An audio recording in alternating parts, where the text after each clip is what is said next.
Nah,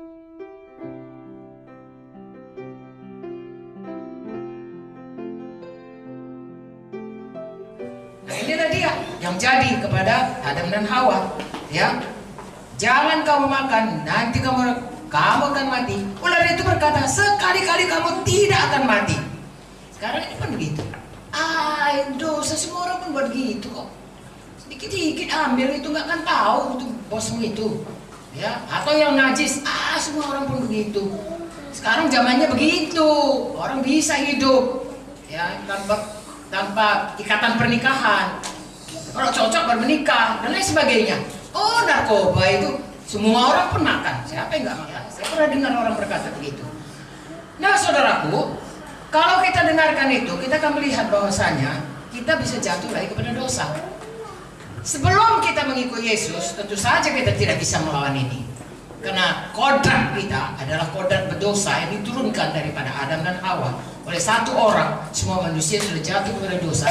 Dan semua manusia, saudaraku, ya, sudah taat kepada penguasa jahat di udara. Efesus 1, Efesus 2 ayat 1-3, ya. Itulah keadaan kita. Sama seperti misalnya kalau saya, saudaraku, ya, bapak saya kan orang Indonesia, maka saya lahir pun kayak orang Indonesia, iya kan? Enggak tiba-tiba mata saya biru, apa saya enggak. Karena apa? DNA-nya orang Indonesia. DNA saya orang berdosa, saudaraku. Ya, makanya kita semua, Roma 5 berkata, karena Adam semua kita sudah jatuh kepada dosa. Memang sukanya kita berdosa. Manusia ini sudah jatuh kepada kodrat berdosa. Itu sebabnya Tuhan rencananya yang semula yang menciptakan manusia segambar dengan dia, mulia, itu sudah rusak oleh karena dosa, tapi Tuhan tidak pernah mundur dari rencananya. Puji Tuhanlah. Dengan demikian kita tetap punya pengharapan kita bisa dipulihkan. Amen.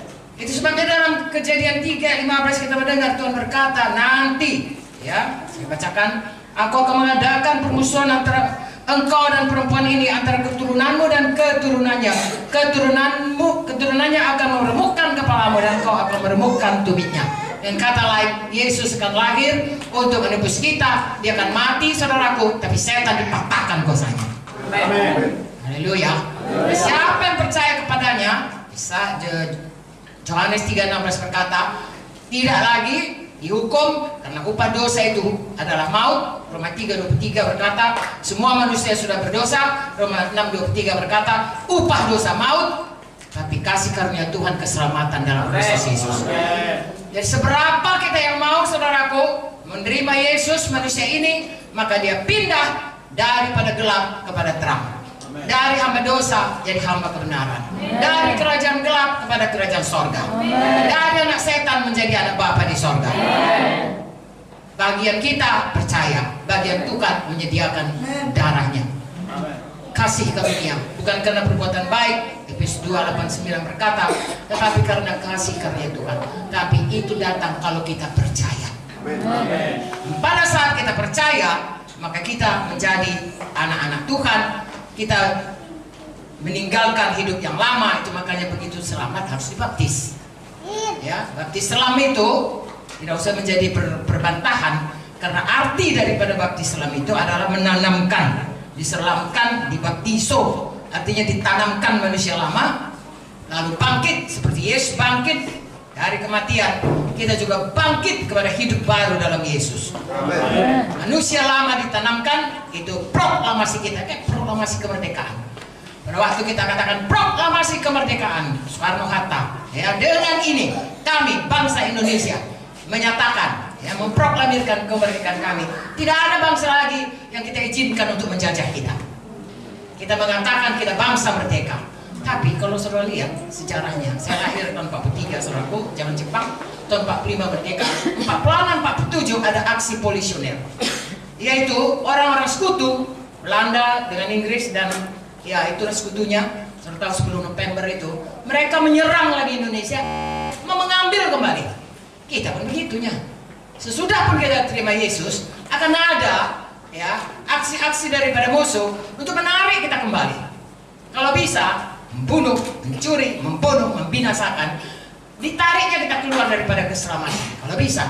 Kalau tidak bisa, diganggunya kita sehingga selama hidup kita kita tidak pernah sampai pada maksud Tuhan. Kita mundar-mandir, jatuh bangun, jatuh bangun, jatuh bangun, sehingga seumur hidup kita tidak pernah menyelesaikan panggilan Tuhan dalam hidup kita. Nah saudaraku, karena kerjanya mencuri, membunuh, membinasakan, dan dia bapa penipu. Untuk itulah kita harus tetap teguh mengikut Tuhan sampai kepada panggilan Tuhan selama kita berada di dunia ini. Nah, ada kurun waktu kita di dunia ini. Sejak mulai kita selamat, sejak mulai kita menjadi hamba kebenaran, sejak mulai Yesus ada dalam hati kita, itulah perjalanan kita dimulai untuk dipulihkan Tuhan seperti dulu waktu dia menciptakan manusia di Taman Eden. Saudaraku, nanti di Yerusalem itu adalah Eden yang berikutnya, saudaraku. Ya, karena dunia ini nggak lagi bisa, udah rusak serusak-rusaknya. Jadi Tuhan ciptakan kepada kita rumah baru, dan itu rumah baru turun, saudaraku, bumi jadi Yerusalem baru. Karena Tuhan akan diam dengan kita. Sebenarnya itulah kehendak Tuhan. Ya, makanya Tuhan tidak berikan, Tuhan tutup itu Eden, tidak boleh lagi manusia ke situ, sebab kalau dimakannya itu hidup kekal, pohon kehidupan yang kekal. Kehidupan kekal dia dalam dosa. Sedangkan kita harus dipulihkan kembali.